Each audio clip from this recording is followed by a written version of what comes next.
Galing na nga po ako sa Pier at nakabili na nga po ako ng aming uulamin. Syempre nga dahil sa Pier nga ako bibili, kaya nga naman ang nasa isip ko nga noong mga oras na yun ay bibili nga ako ng tulingan. O di kaya GG nga na isda. Kaso nga lang pagdating ko nga doon ay maliliit nga yung isda na pwedeng sabawan. Kaso nga lang hindi nga yun ang binili ko dahil ito nga ang napili ko.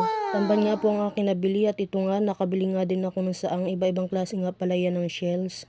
At natutuwa nga ako sa aking anak dahil siya nga daw yung magpapaypay habang ako nga ay naglilinis ng mga shells. At nung nakamoy na nga siya ng medyo sunog ay sabi nga niya sa akin ay balik pa rin ko na daw dahil parang uling na daw yung aking niluluto. At tignan nyo naman ang aking bunso, siya nga yung nagkuha ng video at habang ako naman yung naglilinis at ang ate naman niya nagpapaypay ng aking inihaw. At pagkatapos ko nga linisin yung ating shells ay ito na nga siya.